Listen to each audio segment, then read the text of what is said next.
Ben Groves, average park footballer. Ben Groves, village idiot. Ben Groves, you know that bloke at training that likes the sound of his own voice?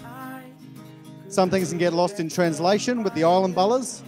So I've been in contact with Judah Gabooma up in Bardu, and I've got that translated for you all. Toilet pla, buffet pla, if you be bombs in smoking beetle nut, left pla. First guest. In fact, he's not a guest, he's our long-serving president, has been for 25, almost 30 years, Bob Mully. Everyone knows Bob. Give him a round of applause. I'd like to welcome everyone here tonight. Thank you for your attendance. In particular, our special guest, Eric Grothe. He's a real legend of the game. I'm just a legend of mine. This was Brad Arthur's baby. It's interesting that we've got Eric here now, who is a Parramatta stalwart as well. He's on the board of Parramatta Junior Rugby League. It's been a little bit tougher over the last couple of years, but I just want to acknowledge our sponsors, our major sponsor, Jim and Penny Margar, Kennedy's Better Electrical, or Better Home Living it is, Johnson's Air Control on this year, and then we've got our training shirt sponsors in the Fowlers Group, Pacific Toyota, Super Clean, NQ Petro, Norweld. Crikeys, I should have these written out a bit better. Like I said, it's about time I give it away because I'm getting bloody old, but I notice if you all have a look on the back of your programs, ladies and gentlemen, some of these names who have been sponsoring us and are sponsoring us again in 2014, I counted 16 players, one current player, Shy's actually come on the books as a sponsor this year. Shy and his partner or fiancé have got ID Blind. So we've got a current player sponsor and we've got 15 other former players from Old Chookie with Fowlers and Billy Kennedy, of course, Pacific Toyota with Eastie, Elgas, Cairns Hardware, Volpe. How good is he, boys? Where's the Cairns Hardware table? I'll tell you how good he wasn't later, boys. Of course, Siggy with NQ Petro, Big Masso at FGF, Farnworth Wholesalers, Brucey Barclay, he didn't play for us, but then there's Milesy, Mad Milesy and Zipper. You'll be able to sit with Eric Grothe later, mate, and tell him how good you were, Zip, when you were at Cronulla. Just tell young Guru a few names on the board down there at Cronulla, mate, on the wall. Norweld and Jimmy, Keg with Sheridan Meats, Jeff Michener from Cairns Mechanical Workshop. So it's good that these people give the game away, but they still give to Cairns Brothers. I'll stop gibbering and just welcome you all. McIntosh, sorry mate, you got sacked this year, Chookie last year, and it's because of crap like that, mate, that you won't get back up here. Unless you got a couple of these on your shirt, mate, you can boast about that. So, but with all that aside, I just would like to welcome you all aboard and hope we have a lovely night and a successful and profitable sportsman's dinner. So thanks for your attendance. I'm going to get the first league sponsor underway, and it's none other than one of Brother's favourite sons, Big Bobby Benyon. Give him a round of applause. Yeah, Bobby's actually the reason everyone's under a time restraint this year. I don't know if you can remember back to presentation night last year, but Bobby had about a 35-minute speech of incoherent gibber. Just over there's your one, mate. It doesn't work, but you're free to hold it. No, but the one thing I did get out of Bobby's 55-minute speech was that he gets just as much satisfaction out of watching these young fellas, the 18s he coaches, as he did out of any achievements that he ever had as a player himself, which is, he speaks from the heart, the big fella, and he's got a heart the size of Farlap. Boucher, again, you've got the 18s, mate. Numbers have been down a little bit. Sorry, Gregor. Throughout the pre-season. However, do you think you have the squad to go all the way this year? Well, at the moment, you know, I love to say yes, but to be honest, like with the numbers that we've had from off-season to pre-season, you know, numbers are not there yet, but being on school holidays, I'm sure they'll come back. And fingers crossed, you know, they get back to my phone calls. So I'm hoping it'll be a big year, BG. So, and the history with the 18s, it's, you know, it's been phenomenal, man. So hope we can take the 18s again this year, and who knows, success could be waiting for us at the end of the door, man. The 18s have always provided an A-grade showstopper or two every year. There's always one bloke that comes in for his debut, scores 3 tries. Who's it going to be this year, mate? Who are the players to watch out for? Wow. You know, the first name that comes to my head is Lachlan Parmenter, mate.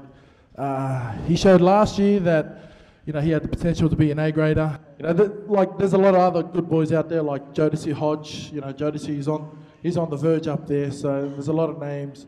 You know, yeah. So it's going to be tight, but I hope Lachlan can, you know, prove that, you know, it was the right choice for me. Sweet, Bush.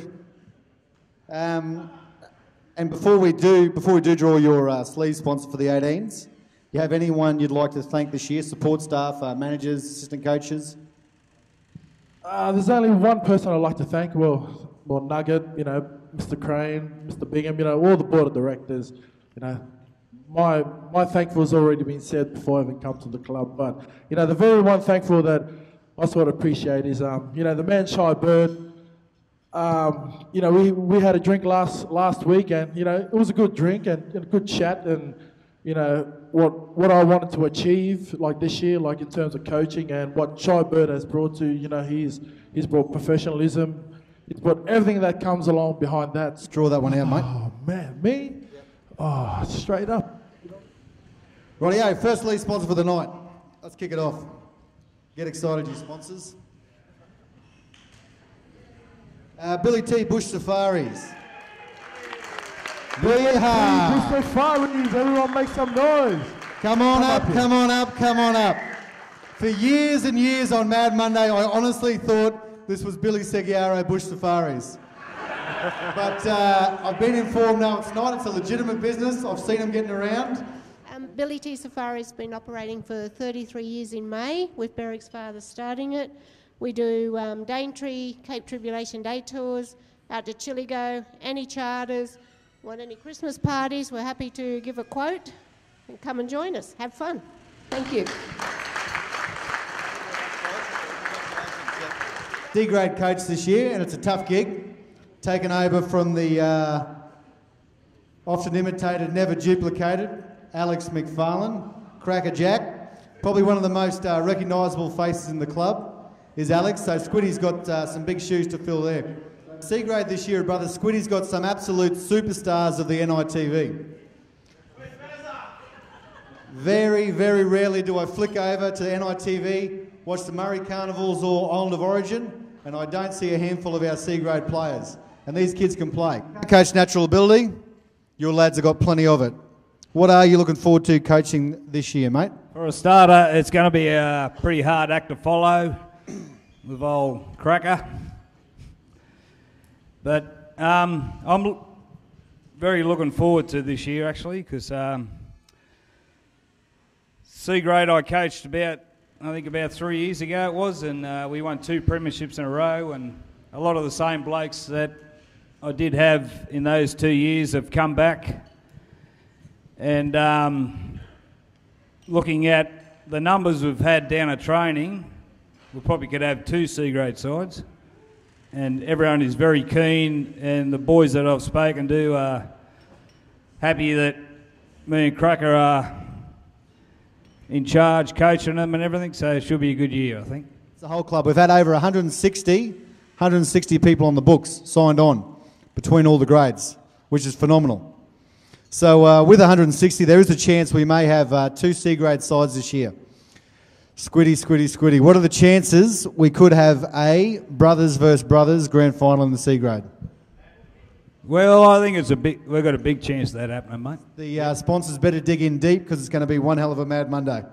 If we've got 2 C-grade sides It could go for months. Get into the sleeve sponsor.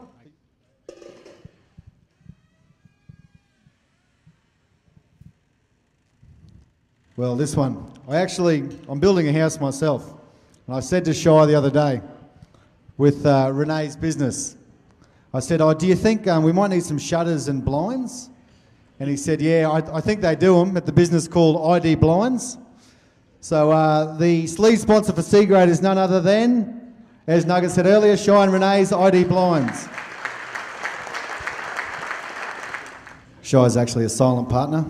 Must be very silent because he doesn't want to come up on stage. I'll put Renee on, same as before, just give your business a little bit of a plug if you'd like. Thank you. Yeah, we're very proud to be a sleeve sponsor for the C-Grade. We're a local family business and we do window furnishings and interior decorating and yeah, very proud to be associated with the club. So thank you very much. Really, thanks for that. Thanks, Billy. Cheers, mate. Sponsors are here. Can we make sure we get a couple more drinks to the sponsors' tables? Because we're going to start kicking off the A-grade jersey auction. Now, what we're auctioning off here for everyone who doesn't know, people who haven't been here before, is the actual sponsor of that jersey for that A-grade player. They get mentioned as they run onto the field. For example, number 13, Anthony Baby Stuff Satrick, sponsored by blah, blah, blah, blah, blah. That field goal kicked by Anthony Bondi Satrick, blah, blah, blah. So, you're going to get a bit of mileage out of it, sponsors. Although our numbers 14 to 17 are traditionally our reserves numbers. Up here in Cairns with the unlimited interchange, heat, and the depth of our squad this year, you can bet numbers 14 to 17 are going to see just as much time on the field as jerseys 1 to 13. As I said earlier, it's a 2-for-1 special. It's a Sunday session. Jersey number 16, Big Luke badge. Grab a seat, mate. Where's Johnson? Not here. Oh, that's handy. All right. All right, we'll go with Luke. Luke badge, one of the best swords in the CDRL. This joke's going to fall on deaf ears because he's got long sleeves on, but I was going to say, I know what you're all thinking. Where's the advertising space?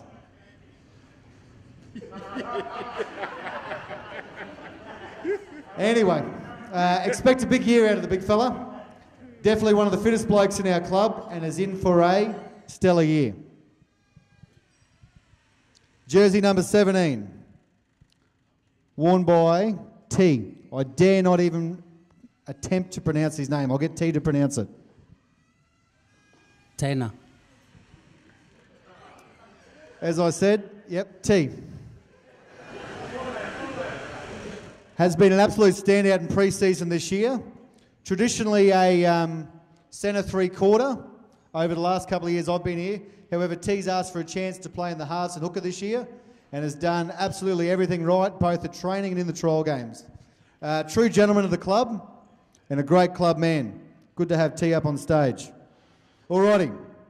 I'd like to say we'll kick these jerseys off at $1,000, but I won't. So, I've never done an auction before, so bear with me and give me some money, please. We'll start the auction at $300. Do I have $300 for these two good sorts on stage?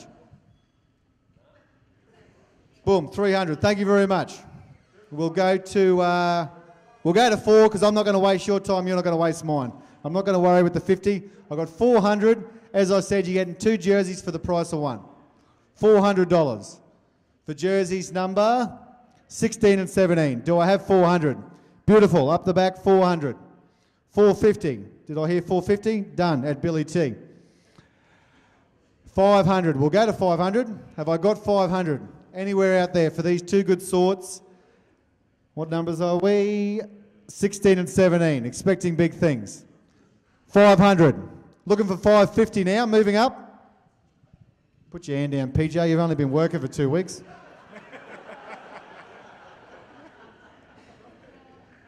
I've seen your pay slips too, mate. It all goes to the buffet downstairs. Do I have 550? Back to the point at hand. 550 for these two good sorts. 550 at Billy T. Scotty wants 600. Done. Excellent. Give me 650. First one of the night, and you're getting a bargain. 2 for the price of 1. Do I have 650? 650. Billy T wants the reserve jerseys. Done. 650. Do I have 700? 7?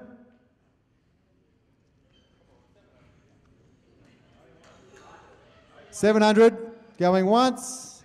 Sorry, 650 going once. 650 going twice. 650. Sorry, hold the press. Hold your horses. We've got 700 up the back. Thank you very much. 700 for 16 and 17. Have I got 750? Do I hear 750? 750? Do I hear 750? We've got 700 up the back. I want 750 for these two good sorts. 700 going once. 700 going twice. Scotty Moore. Scotty at 750. I'm not going to waste your time. You're not going to waste mine. I've said that, so I'll stop wasting it. Let's go to 850. Have I got 850? 850, anyone out there? We've got 750 going once. 750 going twice. 750 sold to the silent bidder that is Scotty Moore's head. You can barely see these two white dogs on the screen, but we'll get into it. Alrighty, number 14, Ryan McCaffrey. McCaffrey, the young utility with ability. Another one of the young bloods who has not missed a session this whole pre-season. Yet to play A grade, but of course, what better place than here and what better time than round 1 2014. His partner in crime, Big Migaloo Nolan. For years now, Troy's been the whitest bloke in the club. But I dare say it's a mantle that's in jeopardy with young Ryan up here on stage. Ability is one thing Troy's not lacking as well. Troy's a genuine footballer, a big fella with good hands and a good talker. It's been a revelation to see just how hard Troy has changed this pre-season and has not missed a session. And believe it or not, everyone have a look at him because you're not going to believe me when I say it. He's been right up the front of most of the fitness drills. So that's a, as I said, you wouldn't believe me. And that's a credit to Troy himself too, because he's got the right attitude this year, so he'll be in for a big season. So just between you and me, sponsors, you could be in for a bargain here with 2014 jerseys, 14 and 15. 2 for 1s. I've got 400 at the Fowlers. 450 over there at the table. 550 at Billy T. Thank you very much. Yep, 600 up the back. Thank you very much. We'll go to 7. 700 for jerseys, 14 and 15. 700, thank you very much. 800, thank you very much. 850, do I hear 850? Hey Farrell, are you telling a story or? Because I can see 2 little hands coming up from under the table. Do I hear 850? We're at 800, guys. Do I have 850? 800 going once. 850 up the back. Thank you for the late bidders. We'll go to 900 again. Getting into it. 900. 850 going once. 850 going twice. Excellent. Sold for 850 up the back. Thank you very much.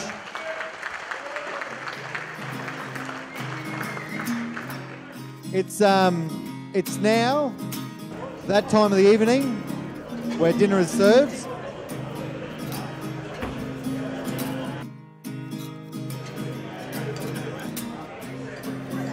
It's only going to be a short break for dinner. So although it is all you can eat, don't graze around for too long. Hi everyone, my name's Damien. I'm Australian Airport Services is what I do. We do maintenance for Qantas on all their ground support equipment.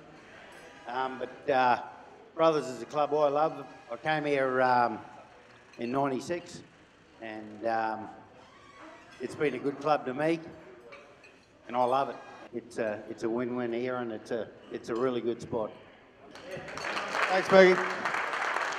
Appreciate that, mate. Scotty, do you want to have a quick word on behalf of Gateway Construction? I know they are our major sponsor. Anyway.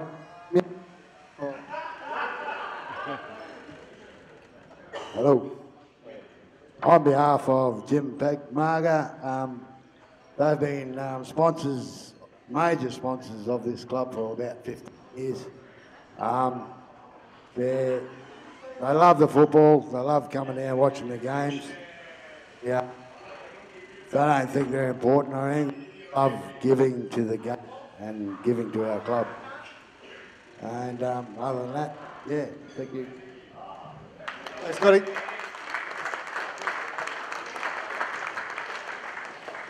Well said, mate. Alrighty. Now for a bloke, I know he's never short of words. I will ask to the stage, please, Anthony Bondi Baby Stuff Satrick. This corresponding night last year, Bondi was the highest auction jersey. So he's definitely a fan favourite, the go-to man. And this year he's taking over the captain coaching role of reserve grade from Stephen Snipesy Ware, who spent more time in the under-18s fridge than he did on the playing field. Cracker knows where that fridge is. Bondi playing over 800 local A-grade games, playing for every club in the CDRL. However, he hasn't played for the newly formed White Rock Wizards. I'm told he has signed an under-13s contract, so he may be playing a game later in the year. Grab a seat, mate, make yourself comfortable. Yeah, round of applause, he deserves it. Stalwart. Alrighty, Bondi. First official role as a coach, mate.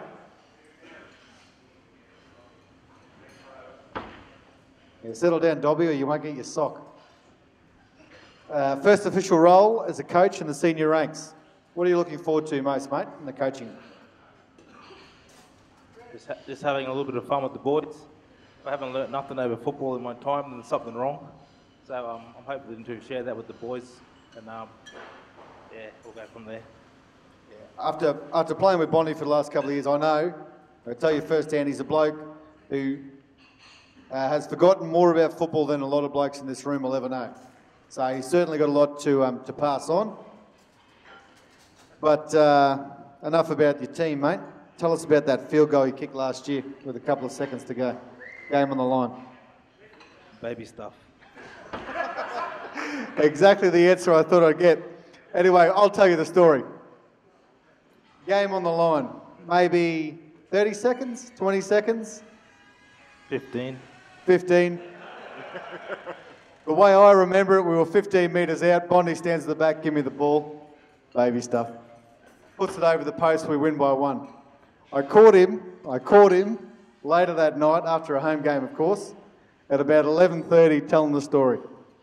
It goes a little something like this. The game was at the Ballots, you know. Who do they go to? Baby stuff. I looked around. I knew it had to be me. I take one step back. I was on the 70, maybe the 80. Ball comes to Bondi. Baby stuff. That's all I'll say. Hey. And that's exactly the way the story went. It was against the wind. It was against the wind too. It was against the wind, that's right. 75 out against the wind. You don't get much better than that.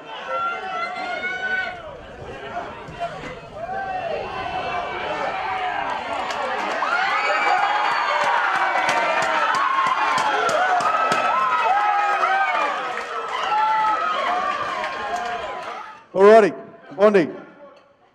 Mate, at your disposal, you've got about 40 blokes that all play A-grade at any other club.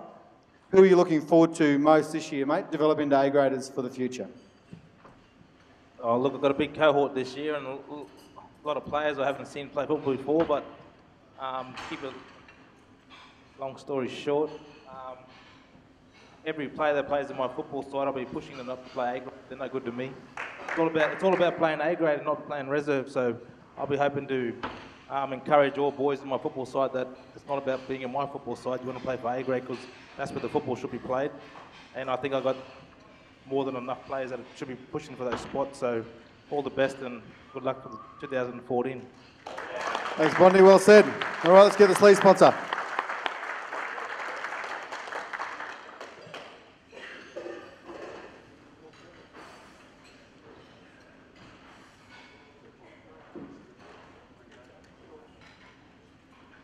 Picconi's IGA.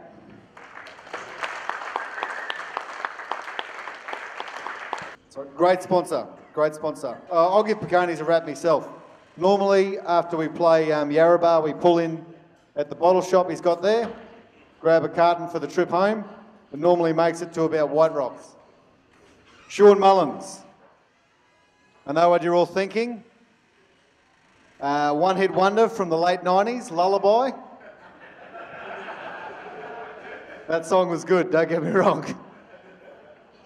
This ain't him. Don't even know if he was born then. Another young fella straight out of last year's under-18s. Sean is a real player of the future. 700 going once.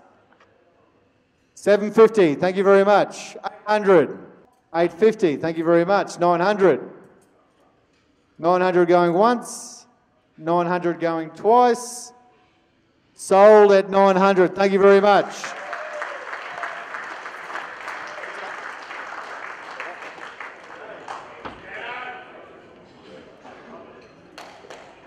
Jersey number 3, a face we all know and a face we all love. The brothers Sellerman and now brother Stalwart, who legitimately seems to grow a foot every off-season. I remember that the first year that I turned up, Kane turned up at the exact same time. I think I turned up at about 100 kilos, he turned up at 80. He's now about 110 and I'm a fit-looking 95. Scored 25 tries in about 15 games the other year, and there's no reason he won't do that again. This is a big year for the big fella, 2014. Thank you very much. We've got 750. Looking for 800. 800 for Kano, remembering he is the one who stocked the fridge tonight. He's the reason your piss is cold. Give him a hand out. 800, thank you. 850, do I hear 850? 800 going once, 800 going twice, 900 to Keg, well done. We've got 900, thank you mate. 900 going once, 900 going twice, beautiful. 900, thanks Kano. Number 4 in your program, number 1 in your checkbooks. I mean number 1 in your hearts. Our new captain coach this year, Shy Bird. Round of applause.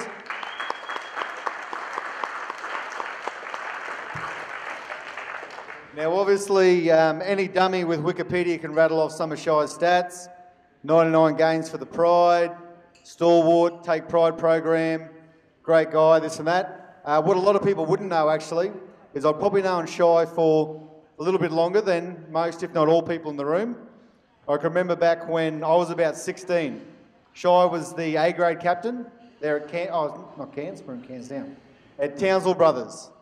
And I don't mean to embarrass the big fella, but I always thought to myself, I want to play with the old fellas. And I always thought Shy was about as old as my dad. And this year I'm going to be 30, so who knows how old Shy's going to be. But I do remember when it was my turn to make my A-grade debut.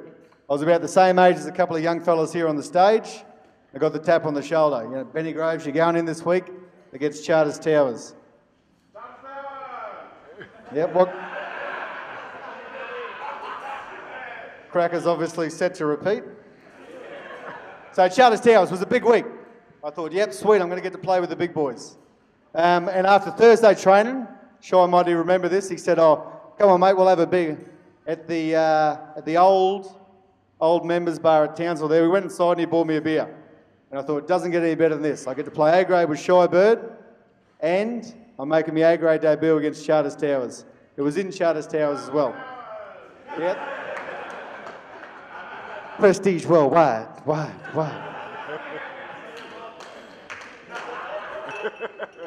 So, yeah, it was in Charters Towers. But the only thing, and you can't put a price on this, was I remember running out, was the confidence I got for running out next to a bloke like Shy Bird. And I know he's going to have that, that effect on the whole club this year, and he already has throughout the pre-season. So we will start the bidding, and I'm not even going to stuff you around here. 10,000 divided by 10. We'll start at $1,000.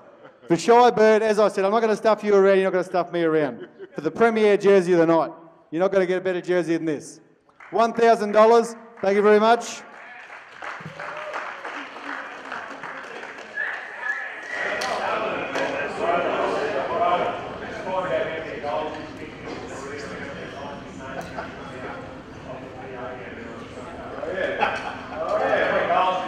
Actually, I think I remember seeing Shy on the footy show that he was about 1 or 2 goals off the actual record for the whole thing, beating Hazem El Mesri's record or something. Is that true? No one talks himself up better than Shy. Correct. I think he said erect. Yep. Done. All right, so $1,000. Do I hear 1,000 in the crowd? Remembering this is the captain coach's jersey. Your sponsorship's going to get plenty of plug. Thank you very much, Billy T. Safaris. Great sponsors. Well done. Billy T. Round of applause. Thanks, Barrick. We'll move up to $1,100. Sorry.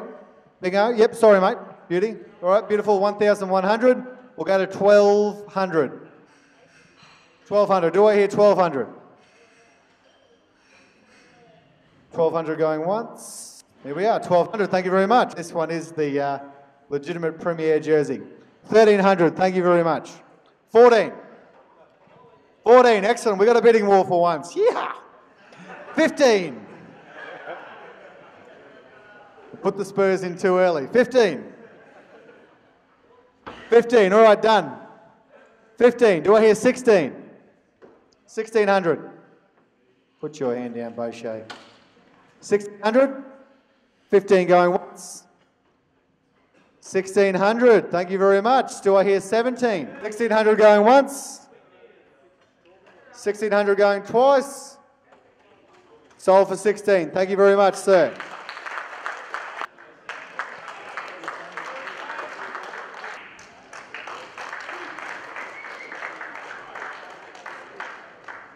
I probably look like my owner and same physique, but on behalf of NQ Petro and Craig Siggy, as we all know him, well done and congratulations. Hopefully a great year ahead.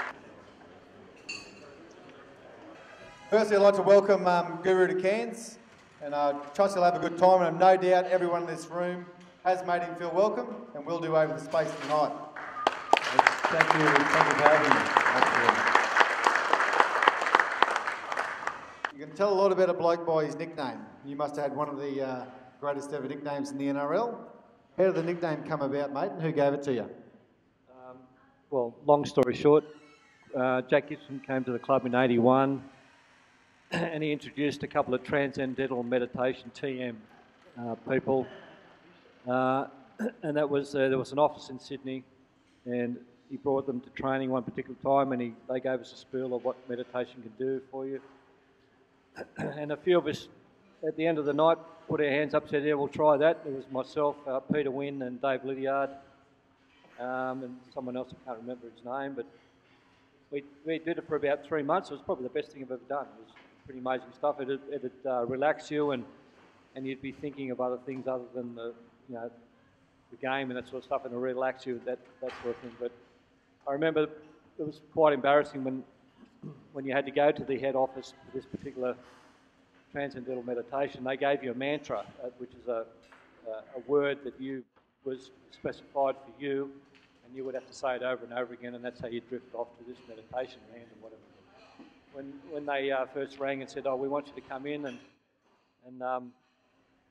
we'll give you the mantra, but you've got to give you've got to bring an apple, a tea towel and a flower. I said, what's that for? You've got to give it to the master. You've got to actually pass it on to the master so he can give you a mantra. And I thought, when I heard that on the phone, I thought, fuck, what's this about? But anyway, it turned out really good. So I did that. That was a little bit embarrassing, but it was probably the best thing I've ever done. And it was, pretty amazing stuff. 1981, you turned the New South Wales Rugby League on its head, as you'd say, that year. Big year for you. Probably your first full year of A grade, if I'm not wrong. Yeah, pretty much. Yeah. Right, so won a comp, represented New South Wales, and what else have I got? If I had my glasses on, I'll help you. No, you're right. Yeah, that was the first of your 4 premierships. So, yep. Won a comp, represented New South Wales. Must have been a magical year, 1981. Yeah, absolutely. Well, Jack Gibson came to the club, and he was. We all knew what he was. Well, we had no idea what he was like, but he had a reputation when he was first signed to Parramatta. We all thought, wow, this guy's pretty scary, and you got to be on your toes all the time with him and stuff. But it was just amazing, Jack. He just everything fell into place, and he liked me, which is if anyone knows Jack, if he likes you, you're halfway there. And it just all, as I said, it all fell into place. And the State of Origin there was one match that particular year. 1980 was the start of it all that, and 80 was one game, 81 was another game, and then in 82 was the start of the 3 series stuff. But it was an introduction into a world of. It was an amazing thing, the State of Origin. It probably left me up behind a little bit. It was that big. 83, 84, 85, Gene Miles and Wally Lewis and all that sort of guys, Mal Meninga came through, and Charters Towers, all that sort of stuff. But no, it was an amazing time. And the State of Origin these days is just so big. It's bigger than it gets a little bit bigger than rugby league itself, I suppose. And where I'm a little bit sad is it's become a little bit bigger than the tests, the Australian team, which. It used to be where you play city country, and then if you're good enough, you'd make the state side, and if you're good enough, you'd make the Australian team. But now it's a little bit asked about. They play a test, and some of the test players against New Zealand and stuff like that don't make the State of Origin, and I just can't. I don't understand that. But yeah, 81 was really the start of it for a lot of us. Yeah. Great. And so we got 81, 82, 83, 3 premierships in a row. A lot of people in this room within Brothers themselves know just how hard it is to win 3 premierships in a row. We've got a real habit of, especially particularly here at this club over the last 20-odd years, winning 2 in a row and never getting over the line for that 3rd one. What do you think it was with your great side of the early 80s, player-wise? Was it the coach? What was it that got you over the line there 3 years in a row? Yeah, that's a good question. Once we got the sniff of it in 81, we wanted to keep it 82, 83. And I mean, that was never in the back of your mind. I mean, you just did your thing every week, and hopefully it turned out that way. But it's a lot harder these days, I think, to win 3 in a row. I think Melbourne was the team that come closest to that. But the salary cap, it doesn't allow you to keep the team that you always want to keep. And we were lucky in that area. We all sort of hung around. The success started happening, so we wanted to stick with each other and stay with each other. So that carried on year after year. Nice answer. This will be the last one on Jack Gibson, I promise. We've got a new captain coach here at the club. What were maybe Jack's best attributes / traits you might be able to pass on to Shy as a new coach? I'd have to say, I remember the first in 81 when we made the grand final, and the biggest thing for me in that particular week leading up to the grand final was that nothing changed. Jack was a sticker for keeping things smooth and not changing anything.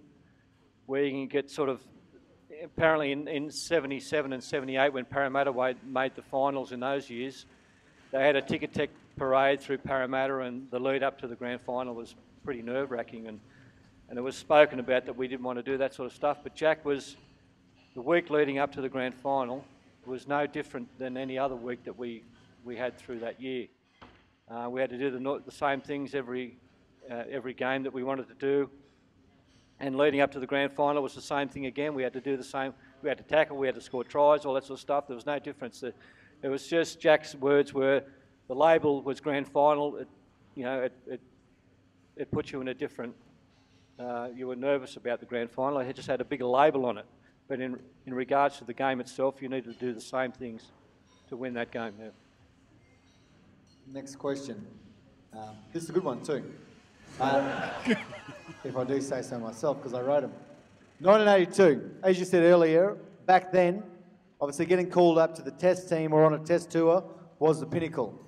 1982, Guru, you got selected in the Australian tour, who become known as the Invincibles. Any particular story or game stands out from that tour, mate? Yeah, there's plenty of stories. Good question. Plenty of stories, but nothing I can say here. But no, I couldn't do it. No, get hung. The games. I mean, it was exciting because we won 6 in a row, and the record was 8, so we were getting closer to that, and we were really pushing the point that we wanted to win every game and so forth. And it only came sort of around 6th, 7th, 8th game that we thought we could do this, and it just seemed to roll on from there. But it was just a really happy touring party. There was a lot of conjecture before we actually went over to England. There was a couple of old blokes like Rod Reddy and Chris Anderson that the press didn't think they deserved to be there. But mate, it was such an important part to pick those sort of guys because they'd been in previous kangaroo tours, and they were, they'd settled the young blokes down. So it was a really good mixture in the end. When you think back, there was a really good mixture of the young and the old, and guys like Rod Reddy and Chris Anderson took us under their wing and taught us pretty much what we had to face. In 1978, they played France. They told us about the referees that were really biased in France and how it was really hard to win games there. So they all gave us the heads up on how it was going to be and stuff like that. So we were all ready for it and so forth. But to be a part of that it was pretty amazing as it just rolled on, and we just kept winning games and so forth. But I was lucky enough to be the roommate of Ian Schubert. Ian Schubert is the actual salary cap accountant at the moment with the NRL.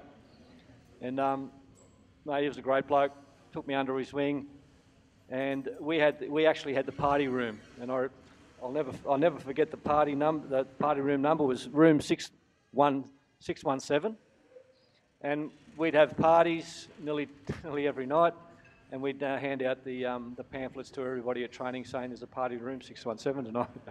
So everybody would turn up, and one of the first ones always into the room would knock on the door and walk in the room was Wally Lewis. He'd love a party, Wally.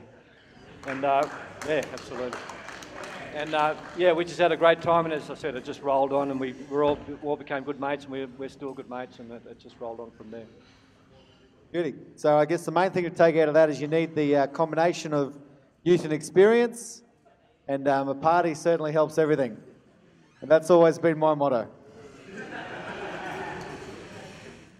I noticed a young fella coming through the grades during the trials by the similar name as you, Eric Grothe, playing for Cronulla. Any relation?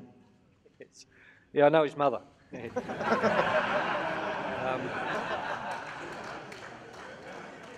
Yeah, he's retired for 3 years, and he rang up a little while ago and said he was thinking about playing again. I just couldn't believe it. But he'd had enough at that particular time, but he's just... he's never been any keener. He's just really keen to get into it, and he's trialling for a contract. I think he's signing actually today for a couple of years, and he's starting in the New South Wales Cup, so he's going to work his way up, and hopefully, but his attitude's just 100% fantastic. That's great. Yeah, that was actually the last of my questions too, mate. And just to say that, I'll inform the crowd, you're one of only a handful of people to have a father-son represent the state at the highest honour. Yeah. Well, yeah. Fair achievement. Well, yeah, absolutely. Thank you very much. I'm super proud of that. He had to go in, I think it was 2000. He was pretty young, and they called him up to the state team, and he mentally he really wasn't ready. He was still a kid. I mean, 20 years old, he was ready to go, but mentally he probably wasn't there. And then it was in 2005 that he played again, and he was ready for it, and there was a good team that was around him and so forth. But yeah, look, I'm absolutely proud of what he done.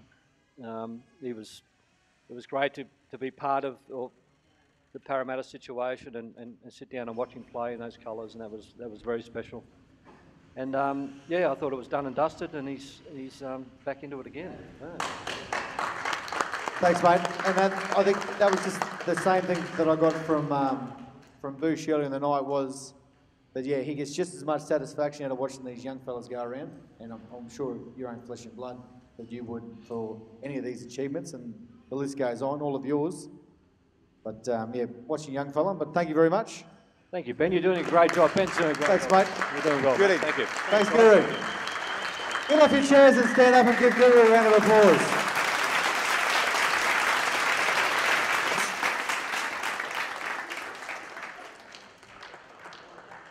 A couple of other things, just to put the exclamation mark on what a champion Guru is.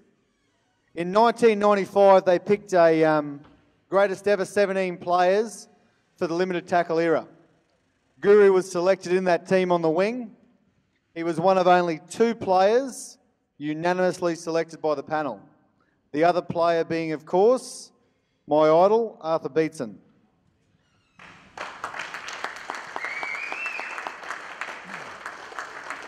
In 2008, Guru was selected one of the best 100 players over the last 100 years of rugby league.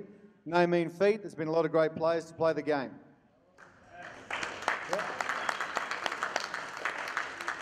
And PDP, you'll like this one. Last one but not least. 2005, Guru was selected in the top 25 players for New South Wales over that state of origin era, 25 years. You keep cheering because that was the last time. That was the last time New South Wales actually won a state of origin as well. So I doubt there'll be any players from the last 8 years that'll make the next 25 list. So Guru, your spot's pretty safe, mate. Because Eric Smith rang me today and he said, no, if Fayou doesn't get at least $800, he'll be coming back as captain coach. So Shai said, no, get up out of the crowd and see if we can get these people bidding a bit higher.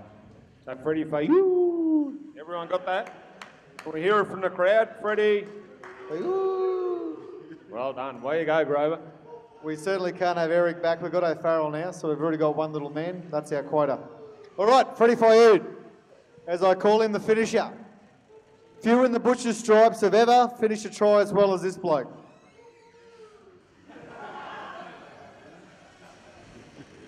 You all know the book, Where's Wally?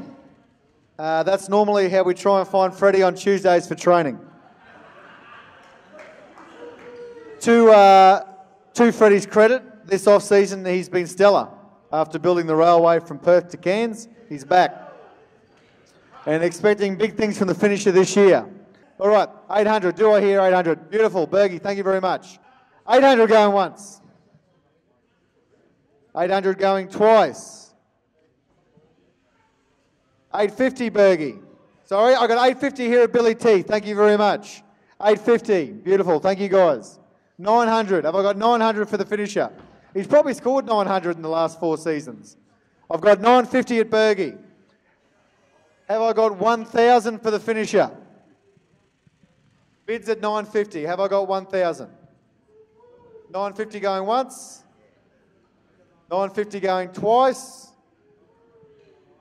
Sold for 950. Thank you very much.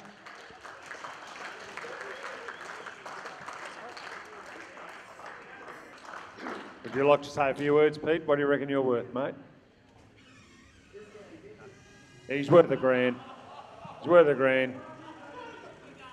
Anything else, mate? No, he's going good, ladies and gentlemen. He's really happy.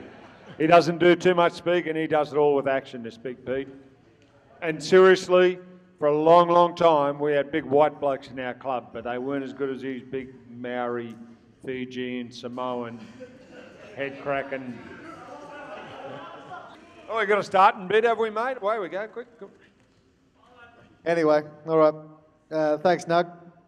Thought we were going to have some security here tonight to keep him off the stage.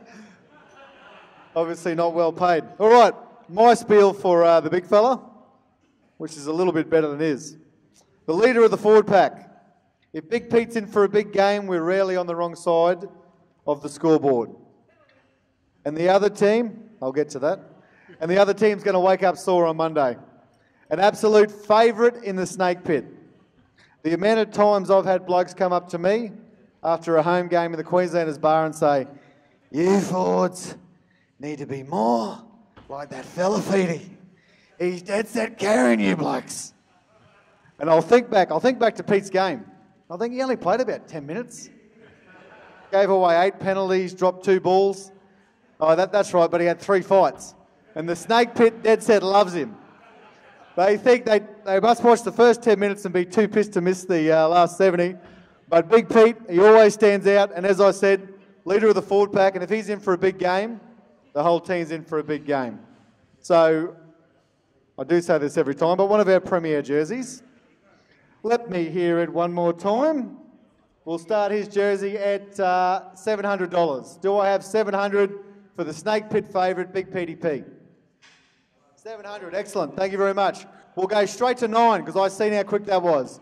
$900 for Big PDP. Remembering, he's very popular in the snake pit. $900 for Big PDP. Beautiful. Willie Reynolds. Thank you very much. $900. Thanks, Willie. $1,000 for big fella, as I said earlier, leader of the forward pack, carrying the team on his back. He's lost a bit of weight this year. $1,000. Bids at $900. Do I hear $1,000? $900 going once.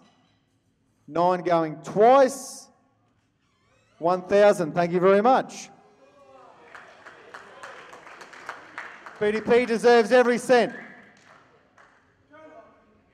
He's actually got 3 kilos of prawns stuffed under the beard. So don't worry, he'll get his money back. Let me hear it at $1,100. Badge, you've been working for a week now. Was that a bid? Was that a bid, mate? No, Badgie just started his apprenticeship this week as a cabinet maker, so he's 5 days in, which deserves a round of applause in itself. Well done, Badgie. See if you can beat Alex, mate. It only took him 10 years to get his apprenticeship. But back to the job at hand, Nug. We're at $1,100. Do I hear $1,200 for the bid for Big PDP? $1,200? Beautiful. Thank you at the back. $1,200. Thank you. We'll go $1,300. Have I got 13? $1,200 going once. $1,200 going twice. Absolute steal. $1,200 sold to the big fella at the back in the blue. Can you like get yourself up there, mate? Hey, look out. You can get it up. Jersey number 10. I'm sure you can do that, Grover. All right, Ben. Washboard abs, hair is always immaculate, and has a tribal tattoo on his left. No, sorry, that's Ben Fitzpatrick. Wrong Ben. This bloke, as I said earlier, average park footballer, but a great head on him for a front rower. So I think you're getting the steal because you get an MC for the price for a front rower. So we'll open the bidding here up at $500. Do I hear $500 for the good sort?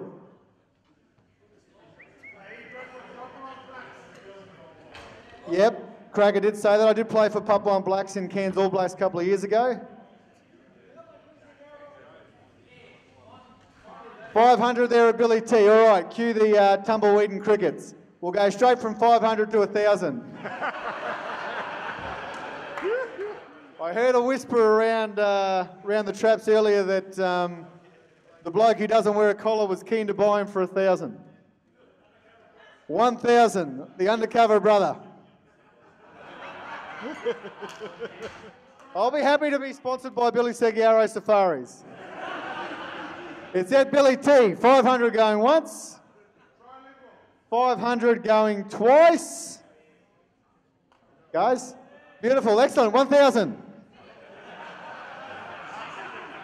All right, bids at $600. We'll keep it at $600 for now. We'll move our way up. Bids at $600. Do I hear 7? Have I got 7? Beautiful. Back to 7. Thank you very much. Give me 8.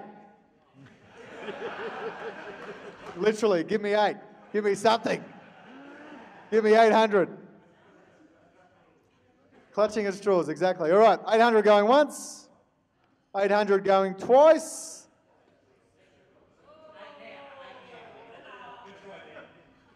All right, 800 now at Rick.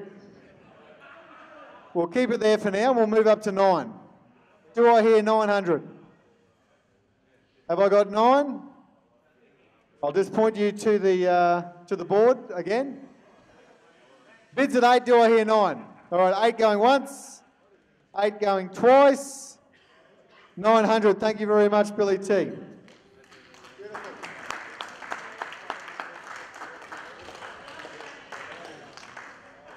900 again. Probably selling myself short, but I think you're getting a bargain. Have we got 1,000 in the house? 1,000. Visit 900. 900 going once. 900 going twice. All right, Rick's at 1,000. Thank you very much. Bids at 1,000. Thank you. 1,100. Who wants him for 1,100? No one wanted him for 5, so who's going to want him for 11? 1,000 going once. 1,000 going twice. We'll leave it at that. Sold. Thank you very much, Rick. James Dula, get up here. Big Daddy D, the original triple threat. Often imitated, never duplicated. This little pint-sized brawler is one of the most consistent footballers this club's had the past 3 years. Boasting the largest bicep to calf ratio you have ever seen. Is moving from the centres into the second row this year and should have no drama doing so, if his beard's anything to go by. Also sharply dressed, if I might add, by Rosenboy. A certain MC's also dressed from there. A little Port Douglas boutique shop doing both male and female, and a big sale there this weekend if you are up in Port Douglas. Beautiful part of the world and a beautiful little shop. All right, we'll start the bidding for Big Daddy D, the triple threat, at 800. Remembering he sings, dances and acts and plays a bit of footy on the side. Bids at 800. I'll put him on the mic to auction himself. I was actually going to get you to say this, Grothe, but I'll put the word to you, Shy. I reckon I'm down for the goal kicking. 90% last year. We'll have a practice on Tuesday, you reckon? Don't applaud that. We just got Nugget off stage. We can't have another one up here. All right, we'll start it off for duels at 800. Do I hear 800 in the crowd? Remembering this bloke has turned the game on its head. Billy T, thank you at 800. Have I got 9 for Big Daddy D? 900. All right, 800 going once. I know we can do better. This shirt cost me 800. 800 going twice. 800 sold to Billy T Safaris. Thank you very much, guys. Lachlan's been a welcome addition to the club over the pre-season as a real character. And if pre-season form's anything to go by via our trial games, he'll be a big part of our A-grade side moving forward. However, time will tell if Lachlan is, as he claims, to be the best thing to come out of Bega since the cheese. Alrighty, number 12. He's only new and he's only 18, so $700 is an absolute fortune to him. We'll start it at 700. Jerseys at 700, remembering, I can't believe 11 went for so cheap. 700, these are your back rowers, the bloke who do all the work. Thank you, Chucky. 700. We'll go straight to 8. Do I hear 8? 8, thank you very much. Do I hear 9? I must hear 9. All right, 800 going once. 800 going twice. That was a bid. All right, 900. Beautiful. Thank you very much. We'll go to... No, I won't stuff you around. You won't stuff me around. We'll go straight to 1,000. Do I hear 1,000? 1,000's there. Not a bid. 900 going once. Going twice to the Fowler Group. 900 is sold. Thank you very much. Alrighty, PJ Webb, I dare say there won't be one person in this room who doesn't know this bloke's face. Everyone's come... just keep it down up the back there, please, young bloods. Everyone's watched PJ grow up from this tall to this tall. He's grown right up. Huge soft spot for this young fella. One of the blokes everyone loves playing with. Little champions back in Cairns this year after a stint with the Cowboys under-20s. A hard hitter in defence and never say die attitude. Maybe just the X factor this club needs to get back to the main game. PJ actually won a premiership in Townsville last year with the Herb River Crushers. Didn't have the same ring as Charters Towers, but just as effective. So PJ has won a comp with us in 2012 and won last year with Herb River. Give him a couple more beers and ask to see his tattoo. It's quite a distinct premiership tattoo, having a leprechaun holding a cane knife. You wouldn't see that on too many asses getting around. The Cook Island cane cutter, as he was affectionately known in Ingham. We'll start the bid at $900 for the big fella, number 13. And he'll be up there every week. He'll be topping the tackle count. He'll be scoring the tries. He'll be putting on the big hits that you'll be talking about. So sponsors are going to get their value for money here in number 13. Bid starts at 900. Do I hear 900? Do I hear 900 coming from somewhere? At the back, $900. Phone a friend, one who wants to be a millionaire? All right, bids at 900, and the microphone's off you there. I think that was 900 to shut him up. But yeah, he was going good till he started speaking. Bids at 900. Do I hear 900 for the young blood, as he calls himself? 900. Do I hear 7 for number 13? Beautiful, thank you very much. 13 usually being the workhorse. He's going to be taking half your runs, going to be making most of your tackles. He deserves a fair bit of coin. Number 13, bids at 700. Do I hear 8? 700 going once. Sorry. Croney bids at 8. Thank you very much. Do I hear 9? Back to where we started and still cheap. 900, bids at 8. 800 going once. 800 going twice. Sold for 8 to the Monopoly guy. Steve Allison, our comedian. Unfortunately, his flight was delayed, so he's still in the air. He's here. Get straight up here, mate. Get up here and ply your trade. Now that's timing. Excellent. I'll hand it over to a bloke who is funny. Yeah, I made it. Thanks, Grover. How about a round of applause? His first time as MC, I've just found out. Done well. He's done well. First and foremost, ladies and gentlemen, I'd like to say I'm sorry I'm late, but a bunch of footballers, you'd understand, that's not bad if your comedian's late, right? If your wife or your girlfriend comes to you and says, I'm late, fuck, you know you've got problems. And apparently it's just happened to you not long ago there, champ, sitting there with a baby. You remember the day she came and said, I'm late? Yeah, well, that's it, you're fucked now. It's amazing, is sleeping quite well. Boy or a girl? Girl, wonderful. I got an 18-year-old girl. She's a beautiful kid, wonderful personality. She's got about 9 I don't like, but fuck, the one she uses isn't bad, you know? Kids are cool. I've got a couple of them. I've got a 16-year-old boy. Yes, I'm going to swear. Sorry, girls. You all right with that? You okay with that? You don't mind a bit of language? You used to it? Chivalry's dead.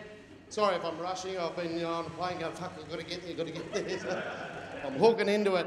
Girls over there, you don't mind a bit of language? Used to it? Yeah, chivalry's dead. Would you agree with that, ladies? Yeah. Do you even know what chivalry is? Do you know what it is?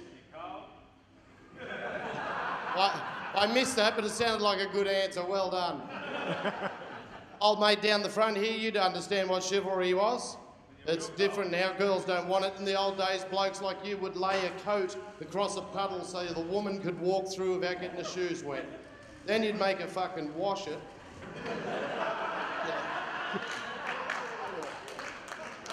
That was chivalry. That's it. But nowadays, young women don't want chivalry. Young lady there, you don't want men helping you, do you? No, it's not often. I was trying to hold the door open for a beautiful girl a couple of days ago. How's that? All I was doing, just trying to hold the door open for this beautiful girl. She just looks at me and goes, "Will you just fuck off?" She said, "I'm trying to have a shit."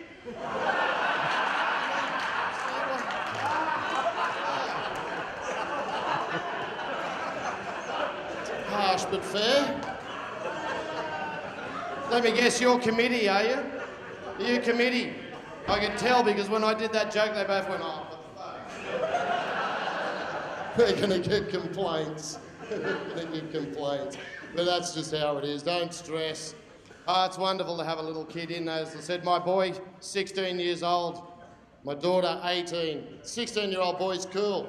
He's complaining about high school. Did you like high school, champ? Me too. Same as me. I loved it. I keep telling my son that. Enjoy it. High school's great. Cheap lunches at the canteen, smoking durries in the toilets, out the back behind the sports shed, feeling up the girls. Like, I wish I still had that janitor's job, to tell you the truth. It's awesome. They're scared to look at me now. I said ladies because I can tell you're ladies, you know. I come from down the Gold Coast. We've got a place called Narang. I don't know if you've ever been there or played against them, but yeah, not a lot of ladies there. You know, they've got earrings and nose rings, they've got tongue rings, they've got rings in the nipples, they've got rings in that other bit down there, which I understand. I've heard the song, if you like it, you better put a ring on it. You know, yeah. That's where that started, wasn't it? Surely it was because of that song, you know. Covered in tattoos. Your ladies, no tattoos, correct? Oh, there's a sideward glance there. Both looked at each other. Well, I'm not telling you where mine is. You got one of those discreet ones, have you? My wife's best friend's got one of those, a very discreet one. I can see one on your arm, that's cool. My wife's best friend's got a lovely one. It's very discreet. It's just on the inside of her thigh, just there. Well, you can't see it unless she's in a bikini, you know. It's a very nice tattoo. It's a big seashell, you know, and if you put your ear next to it, you can smell the ocean. It's fucking awesome. All right. I'll tidy it up for you now, girls. I'll back it down a bit, then I'll go up again, I'll go down, I'll go, you know. So, Dad, did you go to the birth? Yeah? Yeah, you took a second to think about that then. Should have been there. Did you watch? Yeah. It's kind of like watching your favourite pub burn down, isn't it? You know?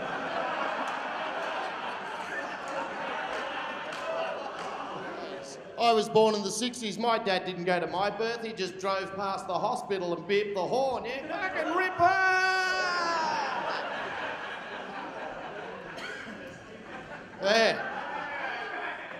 Yeah, so I'm like you, champ. I went to the birth. I had no idea what I was going to go through. I asked my dad. He said, "I don't know, son. I went through a carton." True. I had one job at the birth. I had one job. I got to cut the cord. That was it. Cut the cord. Did you do that? It's like a telecom cable, isn't it?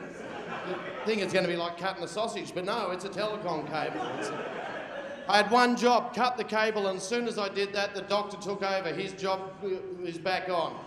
You know, he cleared her throat, put her on a table, rolled her out like a piece of bread, then he measured her. 46 centimetres, he sings out to the nurse. And then he picks up and he weighs her, 6 pounds, 4 ounces. I just looked at him and said, "Mate, is it legal? Can we keep it?"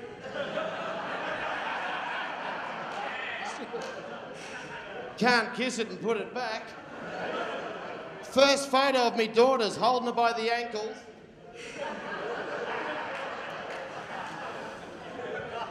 You're awesome.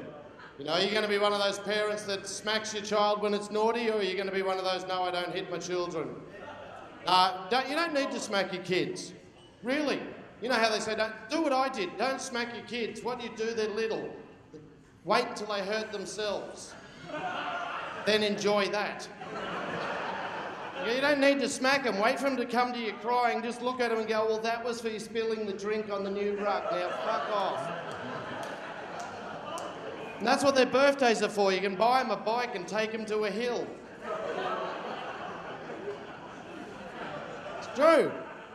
I had to join my son up to rugby league when he turned 10 just so I could stand with the parents from the other team going, fucking hit him! So it's good to see you out on a Friday night. That's awesome, having a good time. You know, I'm pleased to be here. I really am. You know, because the flight was delayed, and last time a virgin was late, Jesus was born. So, hey! Wrote that one on the plane on the way up. And just in case there's any Americans in here, not picking on you, I just don't think Australia needs your culture. I really don't. Things like trick or treat, does Australia need it? No, of course not. We've had it for generations. It was called knock and run. Remember doing that? And our way's better. It's not once a year when they know you're coming. It's mindless and random. You keep your lollies and we blow up your fucking letterbox. That's the way we do it. Are kids up here doing trick or treating? Yeah? Coming to your house with a bag asking for shit? How wrong is that? When I was a kid, I took a bag of shit to their house, lit it and fucked off.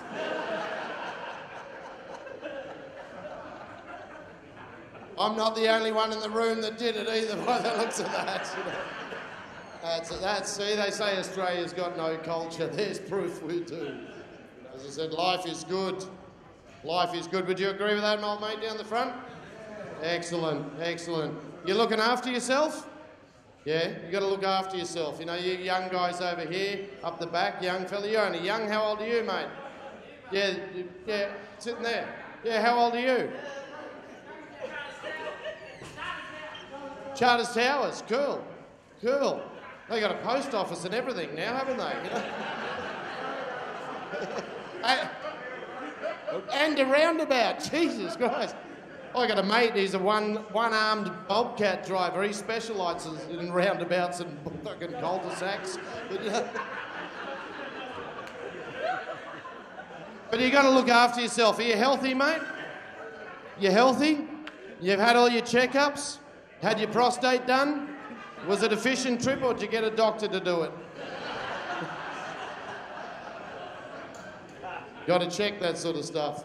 Now you got to look after yourselves, fellas, and ladies. I'm only 47, but I've already had 2 heart attacks and a triple bypass. Oh, thank you very much. Thank you. What is it? Forex Gold. Next one, a heavy, please. Sorry, drinking gold is like masturbating and stopping before you come.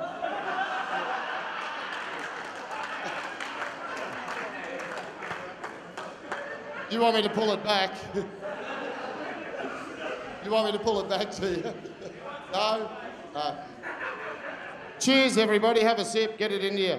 Go on, cheers.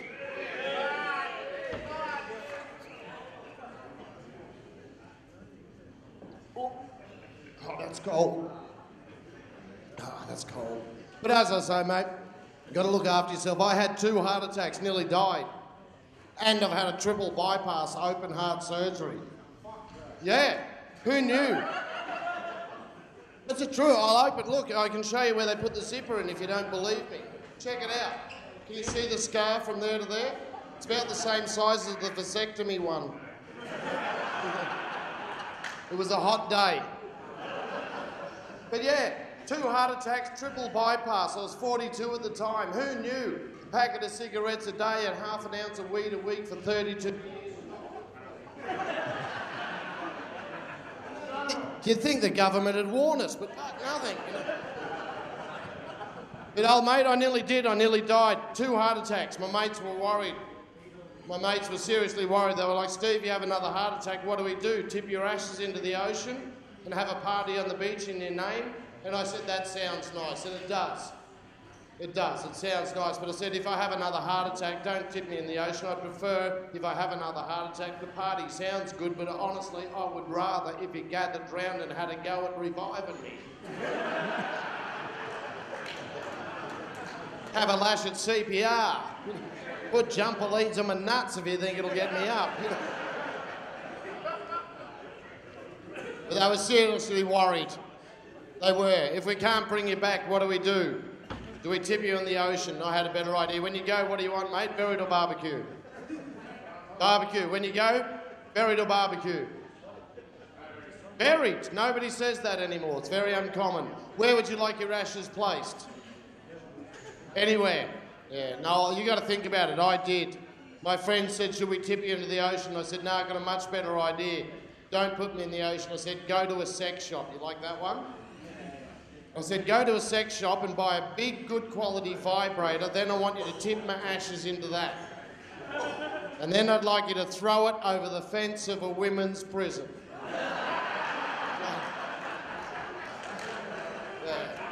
Haven't feared death since I came up with that. I'm back on the piss, I'm smoking again, I'm picking the odd fight. And let's face it, mate, Jesus, you're only going to get buried once.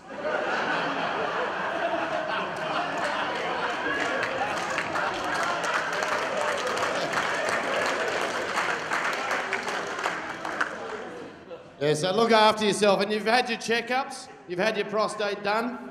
Yeah, if you're over 45, gentlemen, go and get it done.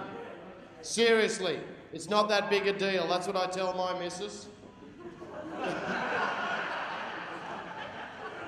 Just have it done, gentlemen. I had mine done about 3 months ago. I went to the doctor to get my bloods checked out from a ticker. He had to check my cholesterol, sugars and salts and so on. They all came back fine. He says to me, on the blood test, your prostate seems to be okay. But you're over 45 now, we should do the physical examination. Book it in, we'll do it next week. It's like, mate, I don't need a week of foreplay. Do it now or I'm not coming back. So he goes out to reception to see if he's got enough time. He comes back in, he goes, yeah, we got heaps of time, we won't be disturbed, we can do it now. Just get your gear off, put it over there on the table next to mine. What? He puts me up on the table, he pushes my knees up to my chest, he spreads out my legs, he puts on a rubber glove, he lubes it up, he looks me in the eye and says, now, relax. Relax, my ass was snapping at passing flies.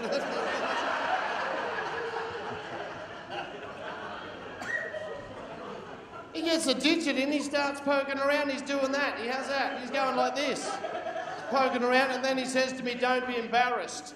He's doing that, and he goes, don't be embarrassed, it's perfectly normal. It's quite common. A lot of men get an erection during this examination.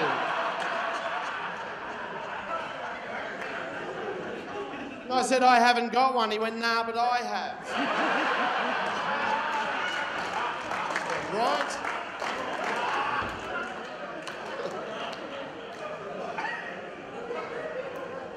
Well, we're good mates now. We still play golf. We go fishing. How do you know if you're an Aussie champ? You got any idea?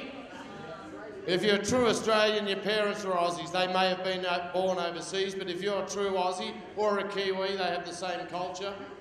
If you're a true Aussie, you heard this growing up as a kid, because every parent in Australia says this, and my dad said it constantly. As long as you're living under this roof, you'll do things my way. So I had to come home from school every day pissed.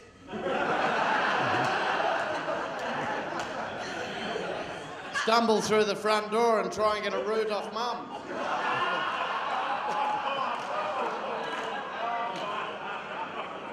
And then we left Tassie. It's all good, it's all right.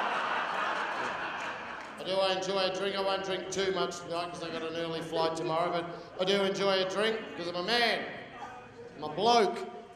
And girls, I'm not sure if you know this, but do you know why men drink so much? Gives us courage. We do shit we wouldn't do sober. I'll prove it. Watch this if you don't believe me, ladies. Check this out. How many blokes here dance sober. Yeah, look, there's two and they're sitting together. Fuck, it sums it up.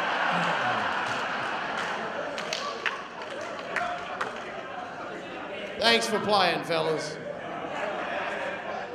Blokes don't dance sober. You don't dance sober, do you, mate? You go into a nightclub, soon as you get there, you go straight to the bar. You're a bloke. And then you get a drink. You walk to the back of the room, stand near a wall, and then just dance from the neck up. That's it, isn't it? 8 drinks later, you're on the middle of the dance floor under a mirror ball like a tripping thunderbird with a broken neck string.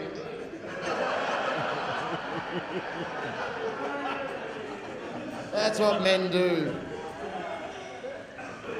Sometimes I drink too much. Who's done it? Come be honest. Yeah. Ever had the bed spins? Ever had them before you get in? How funny is that? You're not even in it. You're just at the end of it going, Jesus, I'll get in next time it comes round.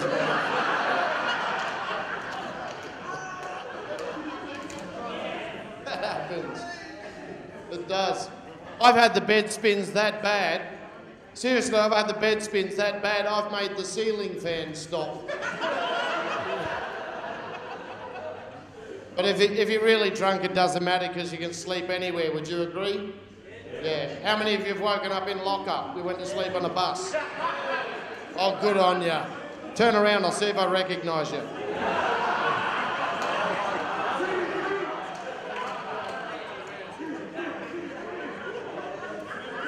How many of you have woken up in a garden at a party? One you didn't go to. It happens. What about this?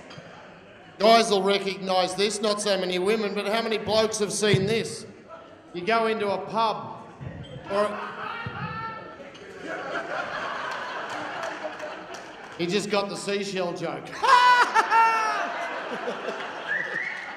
Keep up, champ, you'll love this shit, all right? Yeah, but how many guys have seen this? You go into a pub or a nightclub, you go into the toilet and there's a bloke crashed out asleep at the urinal. Still got the jolly frog hanging out. I love jabbing them in the back of the knees. They chip their teeth on the way down, but Christ, it's funny. One night I was that pissed, I was just walking along, I walked into a wall. Just walking along, just went bang! And thought, well, I'm comfortable. So I slept like this. Woke up in the morning, it was a floor, not a wall. It happens. It does. Ever been that drunk you can't walk? And you think, shit, I'll have to take the car.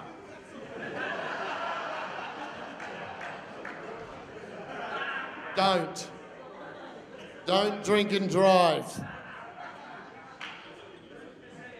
Up the back, yeah, fellas, up the back, don't drink and drive, all right? Young fellas, there's a young bloke. How old are you, mate? Yeah, you. How old are you? No, you with a finger. 18. Fuck, I've got pubes older than you. I have, and mine are bright red. Yeah, ginger minge. Looks like a sunset over paradise. I'll give you a tip.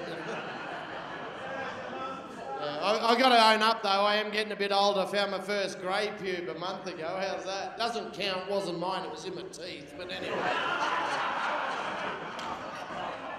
There's a lesson, young fella. There's a lesson. Don't get pissed in the bowls club, OK? Pay attention. Pay attention. But young fella, don't drink and drive, all right? You're paying attention, you'll learn some shit tonight and you'll laugh, all right? Don't drink and drive, and if you are stupid enough to do it, don't do what I did when I was younger and you're drunk, you're behind the wheel and you see a booze bus. Don't hit it. It wasn't my fault. There were 6 cops in the middle of the road pointing me at it. Followed his directions. I must admit it's different if I see a booze bus and I'm sober.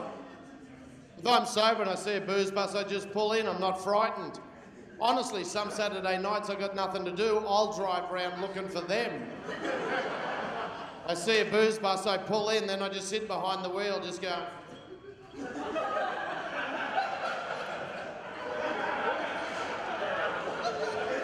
And when they walk up to the car, I just look at the copper and I go, I'll have a Big Mac. Large fries. And they do the same thing every time. Every time they stick that little box in the window and stick the pipe in me gob. I just go, mate, you're a champion.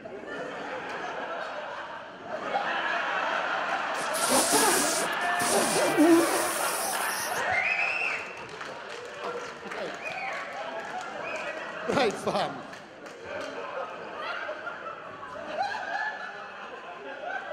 I don't do it every time, I just do it if I need my car cleaned out. They're really thorough. I like a drink. As I said, I love life. I love having kids. You know, I really do. I love being married. Are you married? Excellent. How long have you been married? 1 year. Oh, you didn't muck around, did you? 1 year and there it is. Well, hey, well done. Good on you. I've been married for 23 years. As I said, my youngest, is 16, my daughter's 18. 16-year-old boy, just turned 16. Guess what he wanted for his birthday? No, it wasn't a blowjob, no. No, he wanted his own laptop. I said, mate, I'm not buying you a laptop. You're 16 years old. They cost $600. It'll be stuck together in 3 weeks.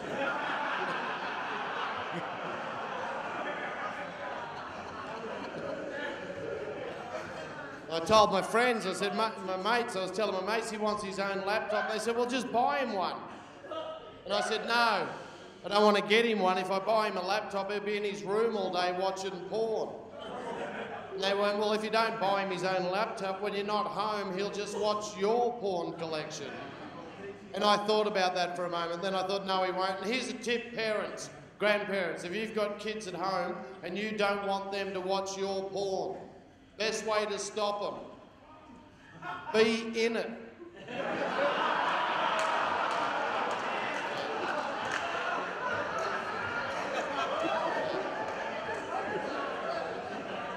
Trust me, I don't care how old you are, you don't want to see mum doing that shit to dad, do you? So make your own, I do, and I'll be selling DVDs at the end of this if you're keen, all right? Fun. You're fun. She's got a good sense of humour. She's just woken up and looking at me going, who's making all that sound over there? I'm sorry. She's dark. She's beautiful. She is. She's cool. And head's holding up, so I'd say, what, 4 months? 6? 6, cool. Excellent. They're fun. They are. You know, they really are. I just took my family last year to Thailand and Bali for a holiday. Who's been to Phuket? Just the one, okay, couple over there. How's this? I've never been to Thailand. I took my wife and my daughter and my son. We go to Phuket. There's a street there called Bangala Road. If you've never heard of Bangala Road, it's best described as a 1 kilometre long strip club brothel with a barbecue rib joint. Would that be a fair description? This is what it's like. That's fair, isn't it? It's strip club, brothel, strip club, ping pong show, strip club, brothel, strip club, barbecue rib joint. Strip club. First night, we walked into that street by accident. We went back every night. We don't take kids to a foreign country and not show them the culture. But anyway, this first night we're sitting in a bar minding our own business, just having a drink, and this stripper runs out from out the back somewhere and jumps up on our table and starts to dance. I've got my wife and daughter and my son. She starts dancing on our table, rips the top off and throws it over the bar, continues to dance, then drops the knickers and kicks those over the bar. My son, he was 15 at the time, he just looks at me and goes, I fucking love you, Dad. He goes, this just shits on Noosa.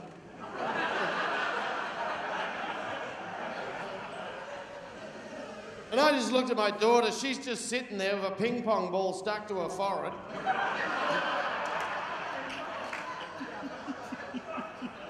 And I pointed at the stripper and I looked at my daughter and went, see that, year 12, you really want to finish it.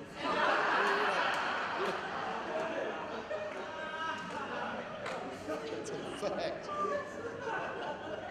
I love being married. Old mate down the front. What is your name? I can't keep calling you old mate, but that works. Yep. Bob, how long have you been married, champ? 45 years. Round of applause. That's pretty cool. That's pretty cool. More power to you. That's awesome. And I can tell from here why, but I'll get to that in a minute. And then I'll take off. But yeah, I've been married for 23 years. I've been with her for 29 years. Young fella? Yeah, thank you. Thank you. She deserves it more than I do, you know. Although I did give her the clap once, but anyway, that's another story. That's how we met. But anyway, you've only been married for a year. We'll give you some advice. What would you give a young fella like that that's just had a kid advice to make his relationship long and strong? Don't cheat. There's a good one. What? Communication. Perfect. That's the tip, young fella. Are you listening? Communicate with your partner. It makes you a better man. Fellas, communicate. It makes you better at everything. You want to be a better lover. Communicate. Don't just assume you're a good root. See how she's laughing? Have a look at that. All right? And don't blame him if he thinks he's good, because every guy does. No, they do. I thought I was a champion. Turns out she's asthmatic.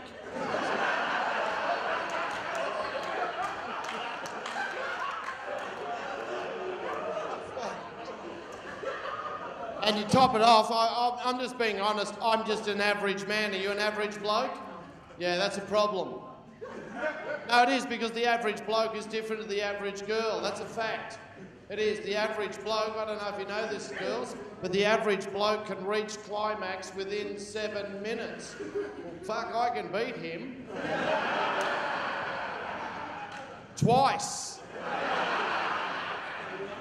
No shit, I could lap him and still have enough time to make a 2-minute noodles. It's true. I don't want to be too graphic because of the girls at the front, but you know, and the ladies over here, but that's the facts. I'm just telling the truth. I'm an average bloke. If my missus heads south, you know what I'm talking about, but if she heads south, she's down there for 1 minute. 1 minute she's down there. I'm that happy and excited. After 1 minute, I've got to go, look, back off if you want some. That's a typical bloke. 1 minute, I'm finished, but reverse the situation. Geez, I could be down munching away for half an hour. I pull my head up, I've got an eyebrow worn off, I've got gravel rash, I've got loose teeth. As soon as I pull my head up, she, oh, don't stop, I'm almost there. Half an hour, honey, I'm fucked, I need a feed.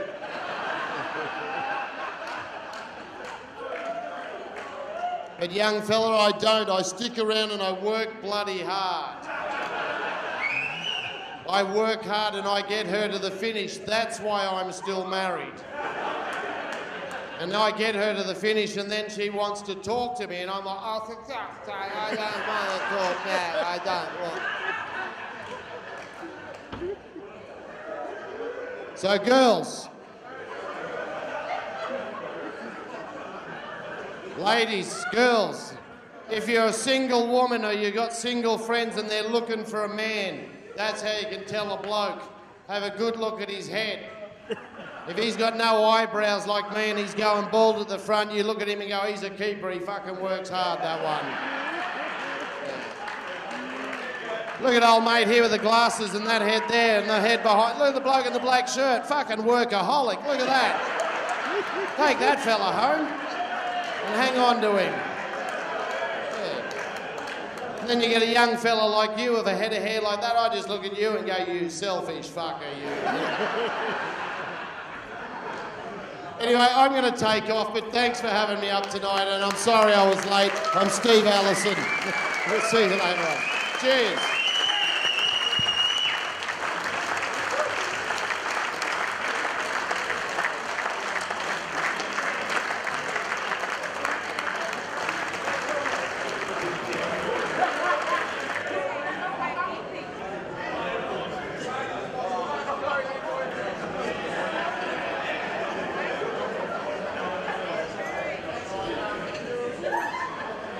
Broski, number 1. I won't even attempt his last name. After 2 solid years with Brothers in 2011 and 2012. Broski spent last year plying his trade down in Melbourne. The type of fullback punters love to watch, but leaves nothing unsaid when he crosses that sideline on a Sunday. Now, traditionally, the number 1 is always one of our highest bidded jerseys, due to Ben Fitzmully. Do not, although Fitzy's been working up in Weeper for a bit, do not be fooled. This is not Fitzy with a tan, as Sean Mullins would have you believe. 500. Thank you very much, Shy Bird. Beauty. 500. Do I hear 6? 600 there. Thank you. 7. 6 going once to the hard worker. 700. Well done. 800. Thank you very much. All right, back up to where we started. 900, where he belongs. Right up there. Have I got 900 for number 1? Got 800 going once. Going twice. 800 is a steal for your number 1 jersey. Sold 800. Thank you very much, sir.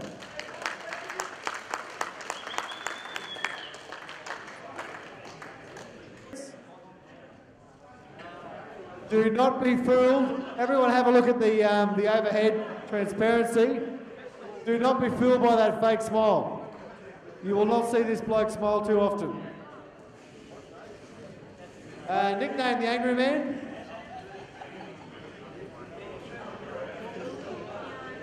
And I can tell you did not get that nickname because of his happy-go-lucky personality.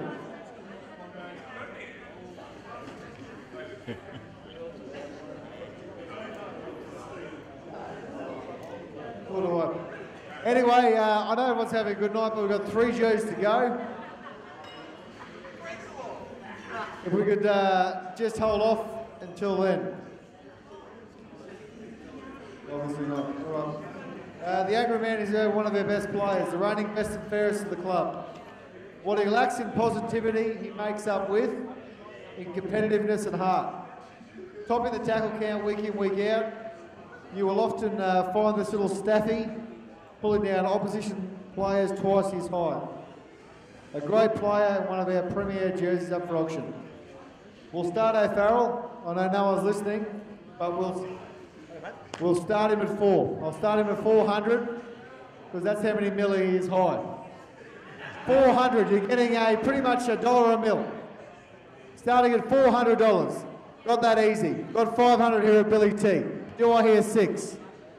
700 at Crony, thank you very much. 800, do I have 8? Do I have 8? Wasn't a bid. It's at Crony, 700 going once, going twice.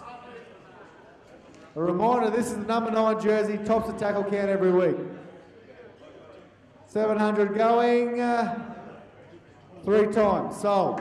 Jersey number 6, 50 Cent, aka Eddie Daniel. Get up here. Again, similar to PJ Webb, there wouldn't be too many blokes in this room who doesn't know Eddie's face. Eddie's returned to Brothers this year after a couple of years walkabout from the club.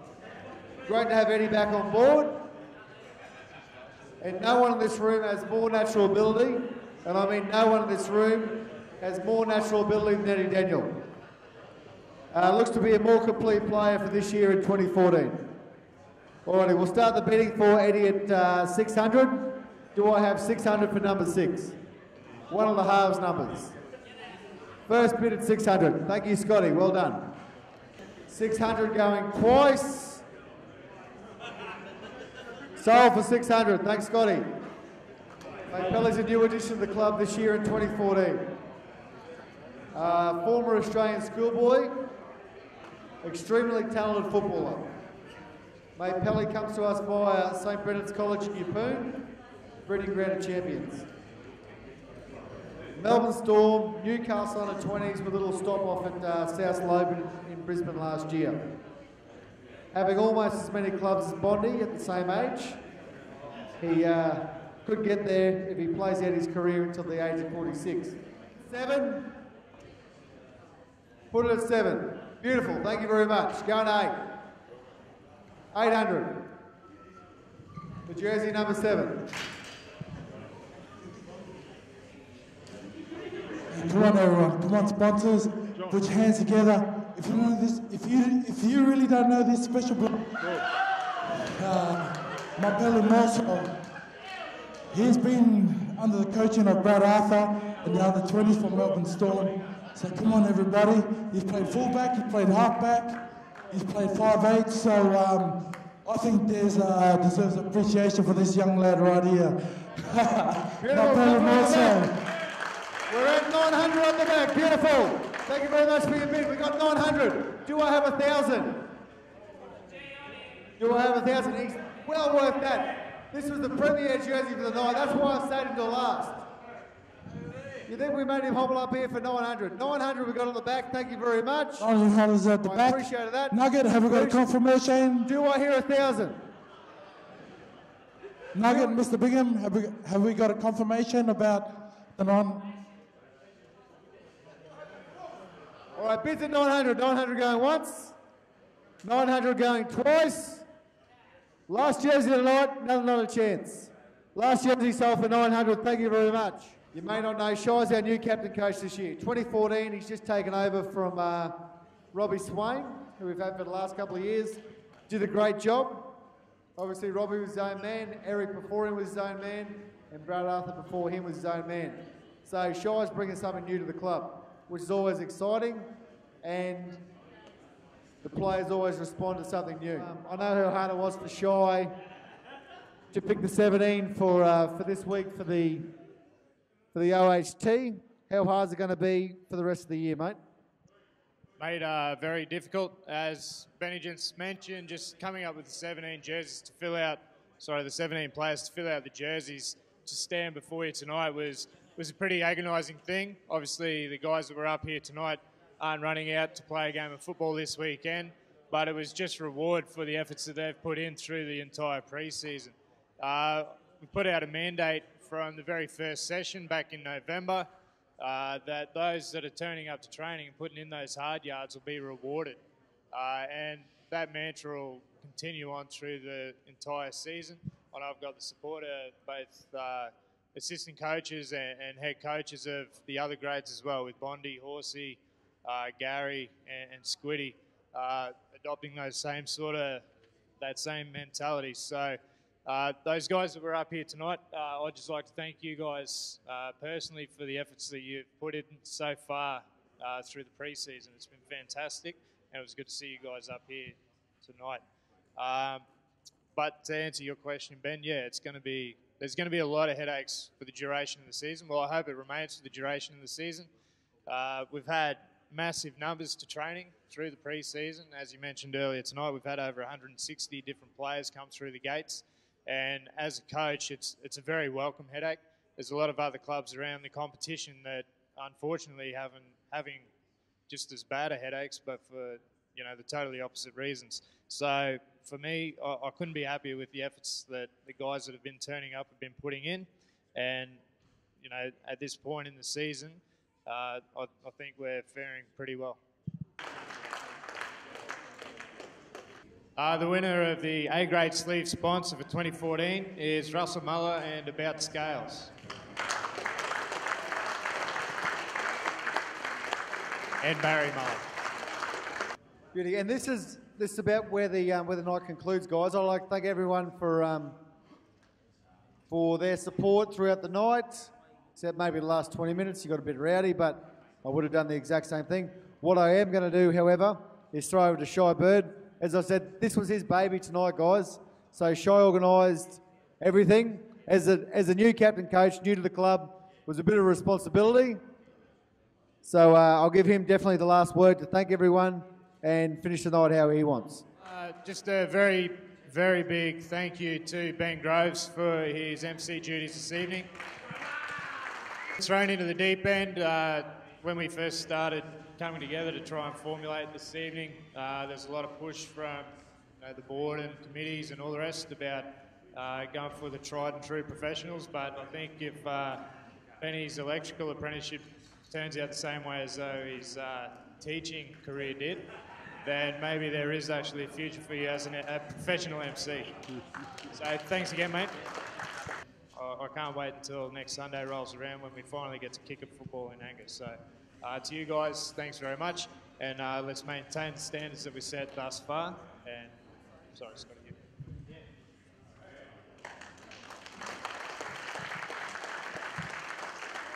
Just a quick mention to the coaching staff as well that we've had. The guys that I mentioned earlier, from Horsey, Bondi, Gary, Squiddy, Paulie and Bobby. You guys have been a fantastic crutch for me so far this year, and I can't thank you guys enough for the efforts you've been putting in through the entire pre-season. I know that I've been a little bit controlling on a lot of things, but you've got my word, from here on in, you guys will be getting a hell of a lot more say and a lot. I can't thank you guys enough for the efforts you put in.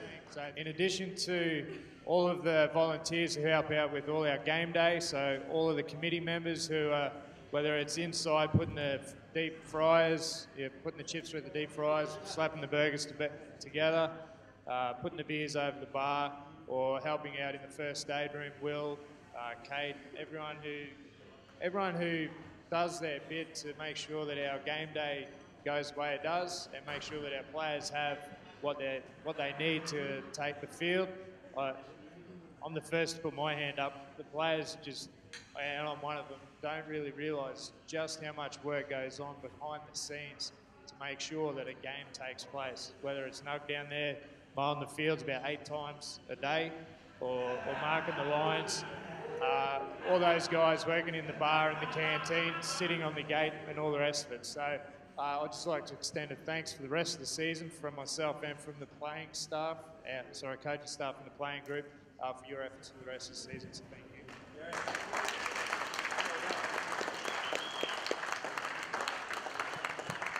And just lastly, to all the sponsors and supporters that made their way here this evening. It is tough times out there. The Cairns economy is not the greatest thing going around.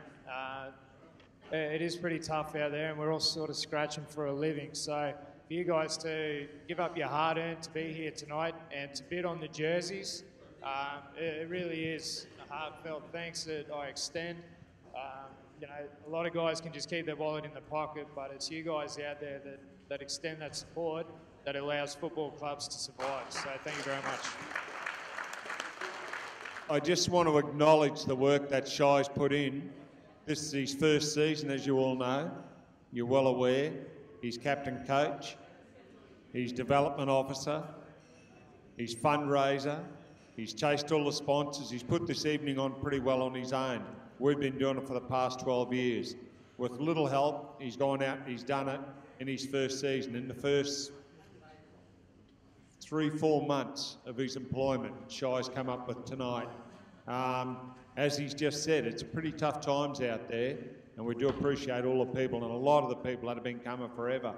I can, on the back of what we've just had here tonight, on the back of our 2 special guests, Steve and the big guru, I can say that there are much better times ahead, and I just hope that we can keep Shy around. Certainly won't be as a captain coach, but in his role of running the club, there is certainly better times ahead for Cairns Brothers, and I can only see us prospering from here on in. So well done, mate. If this is the start of your career at Cairns Brothers, we are in for big things. Thank you. Thanks for coming.